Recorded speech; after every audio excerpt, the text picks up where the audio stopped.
Pessoal, bom dia. É um prazer estar com vocês, agradecendo aí o convite do Luiz Augusto, mandando um abraço aí para o Jairo, que me recebeu junto com a minha família em Santanese. E nós estamos aqui na torcida, né, para que em breve possamos estar aí presencialmente em Santanese, aí no Centro Espírita Amor e Caridade, para podermos estudar juntos aí, tudo bem? Agradecendo de novo o convite. A nossa abordagem hoje vai ser o tema Jesus e dificuldade. E, inicialmente, vamos fazer a prece para a abertura do nosso trabalho de hoje. Que possamos, então, lembrar da figura de Jesus e agradecer dizendo: Senhor, bondosos amigos espirituais, te agradecemos a oportunidade de aprender um pouco mais do Evangelho do Cristo. Que possamos, Senhor, permanecer dentro da Tua paz e que possamos, Senhor, ter o acompanhamento e a intuição da espiritualidade superior para esses momentos de reflexão.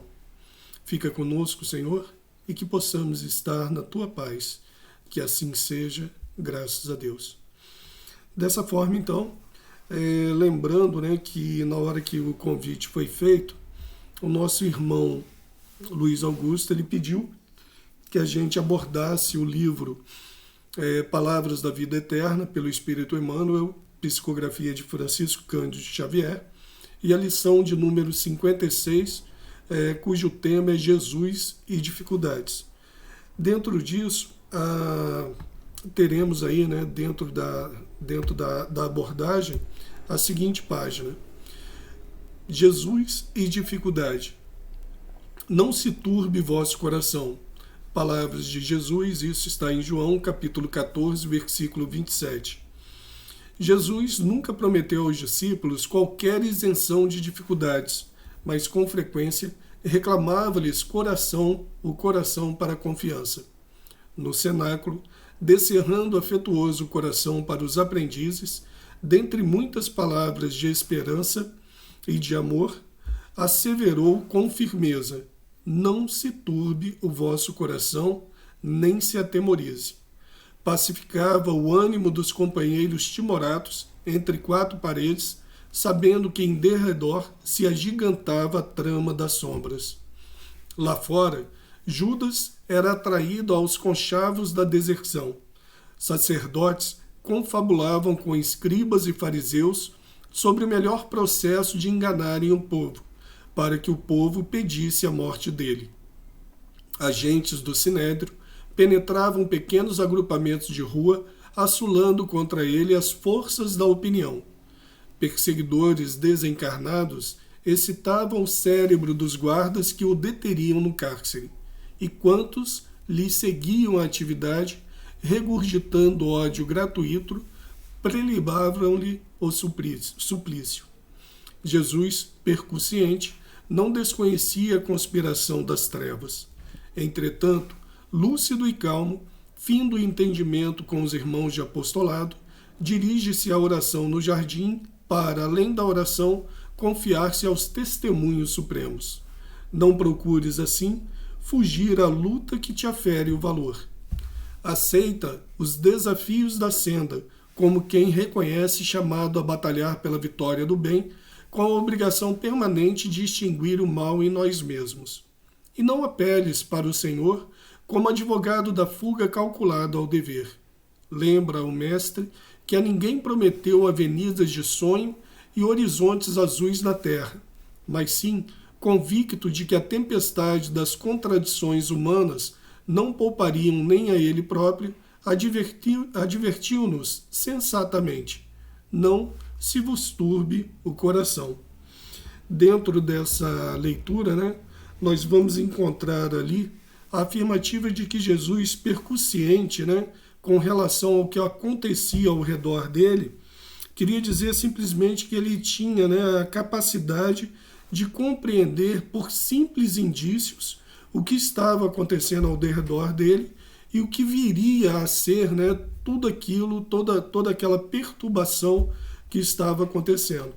Então, na hora que ele pede também, né, que nós jamais, né, fujamos da luta que nos cabe, aquela luta que nos afere o valor, né, a luta que faz com que nós sejamos avaliados, né? Que avalia se realmente nós conseguimos mudar, que nós não fujamos jamais dessa luta e que possamos compreender que mesmo o Cristo, com todo o amor que ele tinha, com toda a dedicação que ele teve, ele passou por momentos de sofrimento e que nós também, né, teríamos o nosso quinhão nesse processo reencarnatório. E o alerta de Emmanuel é que em momento algum foi prometido, né, que seria fácil transitar nesse momento, né, transitar reencarnado, estar aqui num planeta de provas e expiações para o trabalho. Não seria realmente, né, um processo assim, digamos, de tranquilidade, como se fosse férias. Nós teríamos realmente, né, que provar aquilo que nós aprendemos. E eu queria chamar a atenção de vocês, já que o Cristo fala que todos nós, né, passaríamos por dificuldades, alertando que não era para que nós tivéssemos temor no coração. Eu queria chamar vocês também para que no momento que pudessem, vocês acessassem o Evangelho segundo o Espiritismo, onde nós vamos encontrar no capítulo 5 a abordagem de Kardec e da espiritualidade com relação às bem-aventuranças de Jesus, né? Onde a abordagem do capítulo é sobre bem-aventurados os aflitos.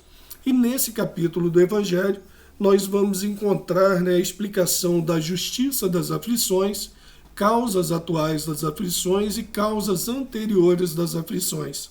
Então, demonstrando que desde a época do Cristo, todas aquelas aflições, se nós pararmos para poder analisar, as mesmas aflições que atingiam aquela população, aquelas pessoas, né, que estavam procurando pelo Cristo para serem consolados, as mesmas preocupações da época, elas se fazem presentes, né, no dia de hoje. Então hoje, nós reencarnados, passando por esse processo de aflições, nós vamos encontrar, assim como na época do Cristo, medo, fome, violência, injustiça, né? Vamos encontrar problemas relacionados à política, lembrando que o povo judeu estava sob julgo romano. Então, tudo aquilo que acontecia naquela época, que trazia preocupação, né, e aflição ao coração de todos aqueles seres, também é presente na atualidade. Lembrando que muitos de nós, talvez, tenhamos passado também por aquela época, né, e estamos aí dentro desses 20 séculos reencarnando, aprendendo e tendo a possibilidade hoje de estar compreendendo um pouco mais da moral do Cristo, né, através do Evangelho Redivivo, através da terceira grande revelação de Deus à humanidade, o Espiritismo, que surge em 1857, né, com Kardec fazendo todo o processo da codificação. Então, a primeira dica de leitura para vocês é o Evangelho segundo o Espiritismo, o capítulo 5, Bem-aventurados os aflitos, onde nós vamos poder compreender, né, de maneira racional que muitas das vezes aquilo que nos aflige hoje pode ter origem em vivências passadas, né, e serem resgates na atualidade, assim como muita coisa também pode ter a ver com escolhas que nós fazemos do nosso dia a dia na atual existência. Por isso que ele aborda como sendo de dois modos, né, as aflições. Causas anteriores a essa vida e causas na vida atual. Ok? Então fica aí, né, a dica de leitura. Realmente meia hora a gente não consegue fazer toda essa abordagem, né, porque é um capítulo de extrema importância. E com isso fica aí realmente, né, um pedido para que a gente possa, né, compulsar esse texto e aprender um pouco mais dentro dele. Lembrando então que nesse capítulo Jesus faz a advertência, né, e ele fala que bem-aventurados os que choram, pois que serão consolados. Bem-aventurados os famintos e os sequiosos de justiça, pois que serão saciados. Bem-aventurados os que sofrem perseguição pela justiça, pois que é deles o reino dos céus. Bem-aventurados vós que sois pobres, porque vosso é o reino dos céus. Bem-aventurado vós que agora tendes fome, porque sereis saciados. Ditosos sois vós que agora chorais, porque rireis. Eu deixei esse texto, separado para lembrar que nós espíritas temos que compreender que essas bem-aventuranças, quando Jesus diz que nós somos bem-aventurados porque estamos passando pelo processo do sofrimento, é lembrar que a dor é elemento de transformação moral do homem e que não tem como nós entendermos as bem-aventuranças ditas pelo Cristo se nós não compreendemos a vida futura. Então, para nós espíritas, é interessante a gente ressaltar isso. Nós compreendemos as bem-aventuranças citadas pelo Cristo quando nós entendemos que a vida não é apenas esse momento passageiro que temos aqui na Terra, que nós estamos, na realidade, preparando o nosso futuro, nos preparando realmente, nos forrando, aprendendo, estudando, para que nós possamos ter um amanhã melhor. Então, apesar de estarmos no sofrimento, estarmos passando por tribulações, por dificuldades no momento, nós temos que ter essa certeza na vida futura e a possibilidade que teremos, desde que compreendamos e nos transformemos, essa vida futura vai ser uma vida melhor. E muitas das vezes, quando nós nos dedicamos ao trabalho do Cristo, quando nós começamos, ainda nesse processo, ainda nessa vivência terrena, nós começamos a pensar no próximo e trabalhar para o próximo, muitas das vezes os nossos sofrimentos são reduzidos. Temos lá a afirmação de que o amor cobre a multidão de pecados. Então nunca é tarde para poder começar a trabalhar no bem. E relembrando que na passagem Emmanuel pede que a gente jamais fuja à luta que vai aferir os nossos valores. Então, se nós preparamos esse processo, participamos do momento de planejamento reencarnatório e aceitamos passar por determinados problemas, é realmente para aferir o valor daquilo que nós aprendemos dentro, de repente, das reuniões que tivemos, dentro de todo esse processo educativo que preparou o nosso retorno aqui ao planeta Terra, ok? Então, a ideia é que nós possamos aceitar esses desafios da senda, como cita no texto, e dizendo realmente que no mundo nós vamos ter aflições. Mas lembrando também de João, em capítulo 16, versículo 33, aonde o Cristo afirma: tenho-vos dito isto, para que em mim tenhais paz. No mundo tereis aflições, mas tende bom ânimo, eu venci o mundo. Então nós vamos ver aí a afirmativa de que Jesus já nos alertava que teríamos aflições, mas que nós pudéssemos ter bom ânimo, que nosso coração não ficasse atemorizado, que nós não levássemos o medo dentro da gente, porque ele era o exemplo claro de que tudo pode melhorar. Ele diz que venceu o mundo, ele venceu as dificuldades. E como nós também, filhos de Deus, herdeiros de Deus, irmãos do Cristo, temos a possibilidade também de atingir essa perfeição, evoluir até o ponto de sermos espíritos também crísticos, nós também vamos vencer essas dificuldades. E assim como diversos espíritos já relatam para a gente, nas reuniões mediúnicas, nas obras da doutrina espírita, que passaram realmente por dificuldades, mas que por terem trabalhado com Cristo, para o Cristo e dentro do bem, eles se encontraram na espiritualidade, na continuidade desse trabalho e sendo amparados o tempo todo pelos nossos bondosos amigos espirituais. Então, com isso, a gente gostaria de relatar também e relembrar que um capítulo antes nós teremos o estudo sobre ninguém poderá ver o reino de Deus se não nascer de novo, no capítulo 4 do Evangelho segundo o Espiritismo, onde vem as afirmativas de que para que nós possamos continuar esse processo de aprendizado, nós teríamos que passar por diversas encarnações no planeta Terra.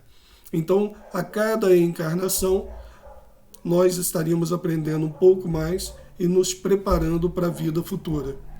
E a reencarnação, lembrando, né, para aqueles que de repente precisam, né, dessa definição, a reencarnação é uma doutrina que consiste em admitir para o espírito a existência de diversas experiências, né, sucessivas na carne. Não é uma coisa criada pela doutrina espírita. A doutrina da reencarnação, ela é muito antiga e ela é citada entre diferentes e vários povos, né, do planeta Terra. É o retorno do espírito a um novo corpo físico. Na época do Cristo, acreditava-se na ressurreição, que seria o retorno do espírito ao mesmo corpo, o que nós vemos pelas leis naturais, né, que não seria possível. Então, na realidade, eu desencarno, retorno ao plano espiritual, continuo os meus estudos, me preparo no plano espiritual, é preparado um novo processo reencarnatório e eu retorno, mas porém com um novo corpo. E nós gostamos de citar, né, por trabalhar com juventude, né, e evangelização, que reencarnar é realmente de suma importância para o espírito, mas que a própria palavra já diz que não basta reencarnar, que além de reencarnar nós temos que ter também a ação.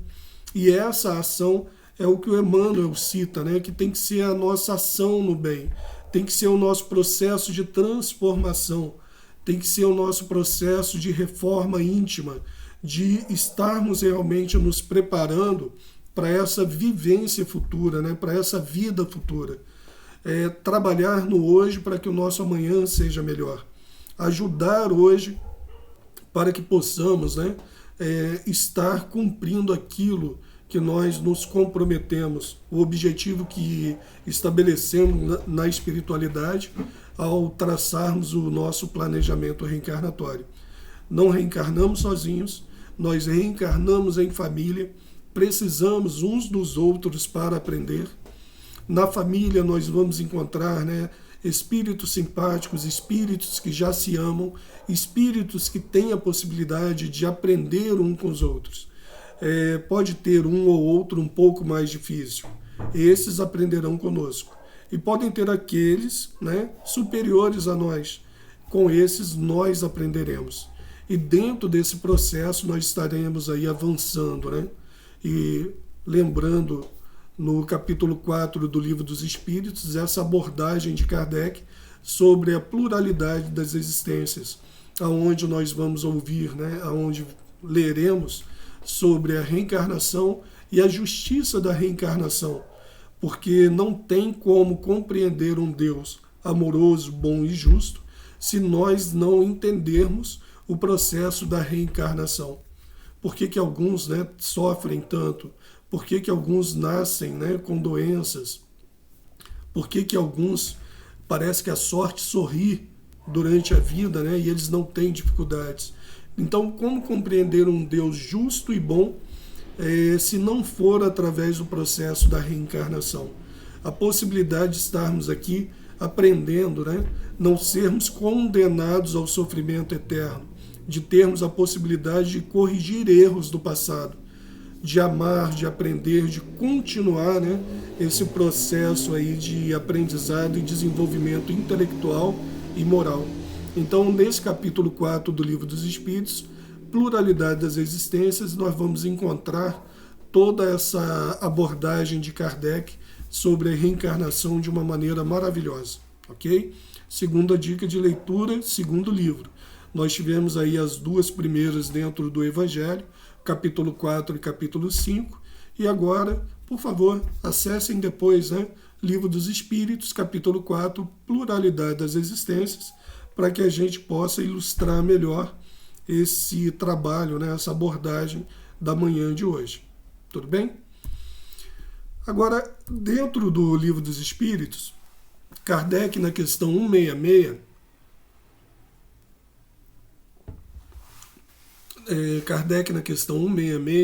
ele questiona a espiritualidade, como pode a alma que não alcançou a perfeição durante a vida corpórea acabar de depurar-se? Como que pode, né, o espírito reencarnado, o espírito de volta ao corpo físico, né? Como que ele pode? Não tem lógica, né? Na hora que a gente faz essa análise, se pudermos verificar, né, quais são as nossas dificuldades, quais são as nossas mazelas, nós vamos ver que nós temos as dificuldades de vícios, de repente do orgulho, da vaidade. E como que eu posso, numa vida única, né, em 80, 90, 100 anos apenas de vivência, né, de retorno, aprender tudo aquilo que eu preciso, me depurar, atingir a perfeição durante apenas uma vida corpórea? Então Kardec faz esse questionamento, né? Como que pode o homem, o espírito que retorna à carne, que não alcança a perfeição durante essa vida, né, durante essa única vivência, acabar de depurar-se? Como que ele pode atingir a perfeição, continuar se aperfeiçoando? E os espíritos respondem a Kardec, né, sofrendo a prova de uma nova existência. Querendo dizer, então, que nós realmente, durante um processo tão curto de vida, né, na carne, nós não conseguiremos atingir a perfeição numa vida apenas. Então nós sofreremos uma nova existência e retornaremos mais vezes à carne, tantas vezes quanto forem necessárias, né, para que a gente possa atingir a perfeição. Lembrando, né, que o Cristo disse que tudo aquilo que ele fez, nós poderíamos fazer também. Então, atingir a perfeição do Cristo, poder trabalhar como ele trabalhou, fazer tudo aquilo que ele fez, está dentro da nossa essência, né, do nosso DNA. Por sermos filhos de Deus, nós também temos essa possibilidade, né, de atingir essa perfeição. E sofrendo as provas, né, sofrendo as novas existências, retornando ao corpo, né, inúmeras vezes, nós poderemos acabar de fazer esse processo de depuração. Lembrando que Kardec faz ainda alguns questionamentos, né, vocês vão acessar ali no capítulo, onde ele pergunta se é o mesmo espírito que anima o corpo de homens e mulheres, e a resposta é que sim, né, e que o espírito pode ter, né, vivências tanto em corpos masculinos como em corpos femininos. Kardec continua o questionamento perguntando se o espírito prefere encarnar no corpo masculino ou num corpo feminino, e a resposta é que depende realmente, né, daquilo que compete ao espírito executar, da prova que ele tem que sofrer, das ações que ele tem, né, a cumprir, dos objetivos que ele tem a cumprir, e que não importa para ele se é um corpo masculino ou feminino. Aí nós vamos entender realmente, né, que o corpo nada mais é do que uma vestimenta, do que uma ferramenta para que o espírito possa cumprir aquilo que foi designado para ele. Ok? E, nesse momento, eu queria chamar a atenção de vocês. Eu já deixei no primeiro slide, né, um símbolo, né, do logotipo do A Caminho da Luz, com o nosso endereço aí da nossa página. Chama a atenção de vocês para esse logotipo amarelinho, né, na parte de baixo, que é o logotipo da Mocidade Espírita A Caminho da Luz. Em cima nós temos ali o logotipo da Escola de Evangelização Maria Estela.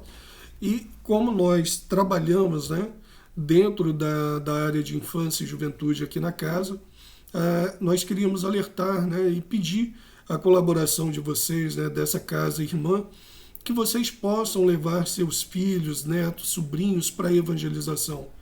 E o alerta, né, que é durante o período da infância que o espírito se torna mais acessível às impressões que lhe modificam a natureza e de fazê-lo progredir, o que torna mais fácil a tarefa que incumbe aos pais. Então, que nós possamos, né, cumprir dentro do que foi estabelecido para essa reencarnação, que nós possamos ser participantes também, né, da obra de Deus, levando esses espíritos para que conheçam a moral do Cristo e que eles possam se tornar no futuro jovens conscientes, né, adultos conscientes e trabalhadores da seara do Cristo. Então, pedindo realmente a vocês, né, que lembrem de levar as crianças até a evangelização, né, infanto, juvenil, espírita, de forma que possamos em breve, né, estar cedendo nossos lugares aí na direção das casas para esses espíritos, muitas vezes, né, até mais capacitados e com conhecimento maior do que o nosso. Ok? Um abraço aí ao pessoal da evangelização do Centro Espírita Amor e Caridade em Santarém. Tá? É um trabalho realmente maravilhoso e eu felicito vocês pela escolha, né, de estarem à frente aí com as crianças e jovens nesse trabalho tão bonito. E continuando então o nosso tema Jesus e dificuldade, eu queria chamar a atenção para vocês, Leon Denis, no livro O Problema do Ser, do Destino e da Dor, ele faz um comentário, né, e deixa um outro alerta para a gente sobre esse retorno à espiritualidade dentro desse processo reencarnatório. Muitas das vezes as pessoas perguntam se eles perdem aqueles que amaram para o processo da morte, para o processo do desencarne. E nós entendemos, né, e compreendemos dentro do que nós estudamos que a vida continua e que nós nos encontraremos sim, né? E Leon Denis, nesse livro, ele faz essa menção, né, que sempre aqueles que se amam tornam, cedo ou tarde, a encontrar-se na Terra como no espaço. Então, temos aí toda a possibilidade de, em breve, né, estarmos nos reencontrando com aqueles que nos antecederam ao retorno no plano espiritual, e continuaremos todos os trabalhos, né, que temos que cumprir junto a eles.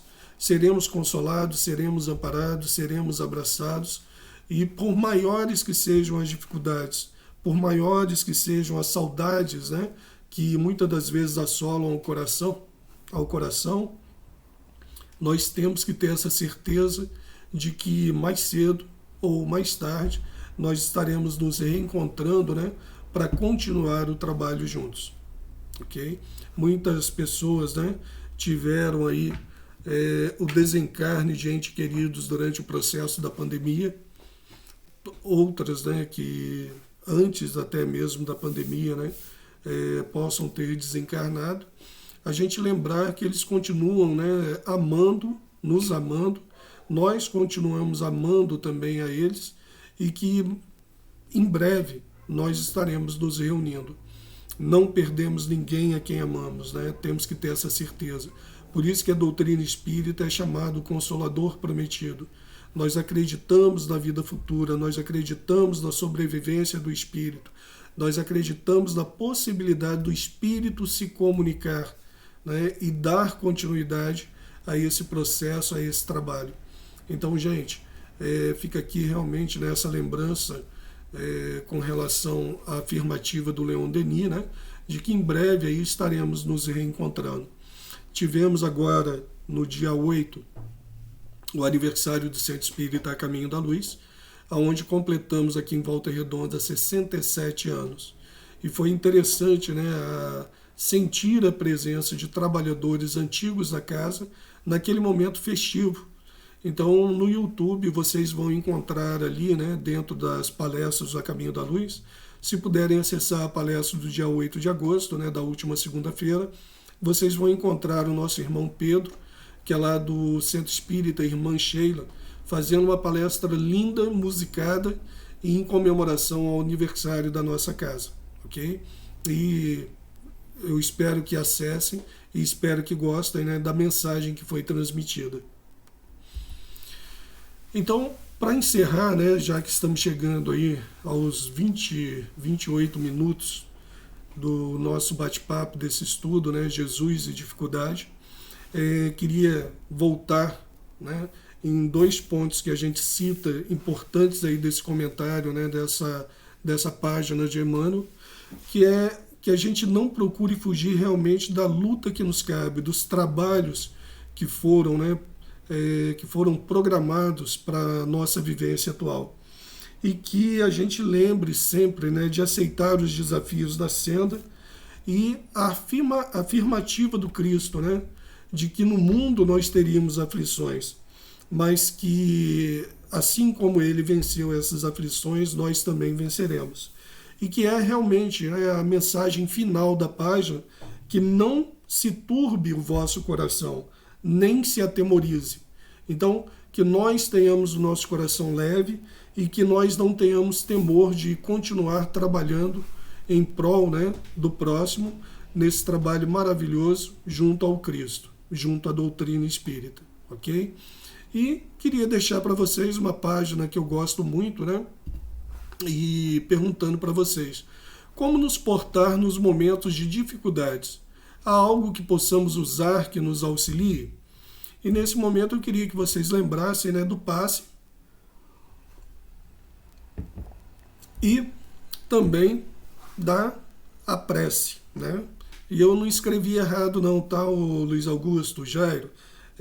Realmente é o título da página, passe e a prece. Lembrando que a ferramenta do passe e o ferramenta da prece, assim como o culto do Evangelho no lar, são formas maravilhosas de ajudar a gente dentro desses processos e dificuldades que surgem no nosso dia a dia. Então, para terminar, vou fazer a leitura dessa página, Passe e a Prece, com vocês, e ela diz o seguinte: passe e a prece.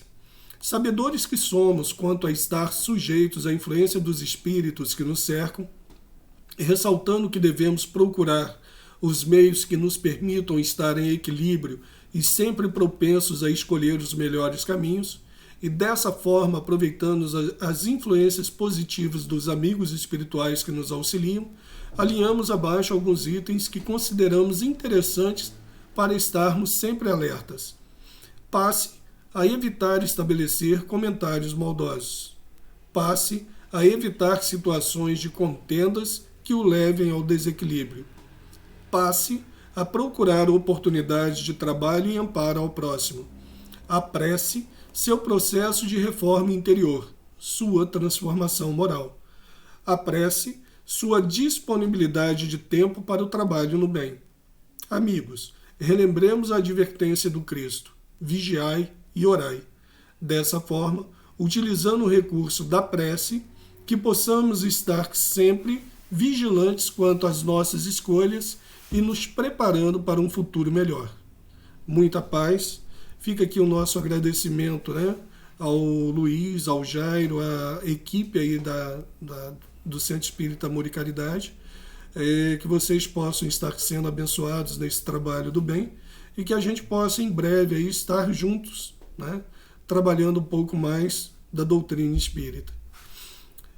Que possamos agora elevar nosso pensamento, fazer uma prece final, aonde, lembrando a figura do Cristo, diremos: Senhor, obrigado. Te agradecemos pela possibilidade de estar aqui aprendendo um pouco mais do Teu Evangelho, que possamos, Senhor, levar essas energias salutares e positivas a todos aqueles que se encontrarem conosco e também, Senhor, aos nossos lares. Permaneça conosco e que possamos em breve estar nos reunindo e que possamos, Senhor, continuar no trabalho do bem. Muita paz, que assim seja. Luiz, Jairo, repito aí pela terceira ou quarta vez o nosso agradecimento. Fica aqui o convite realmente para que, estando em Volta Redonda e tendo a possibilidade de vir até o Caminho da Luz, que vocês possam estar conosco, ok? Muita paz e em breve aí estaremos juntos.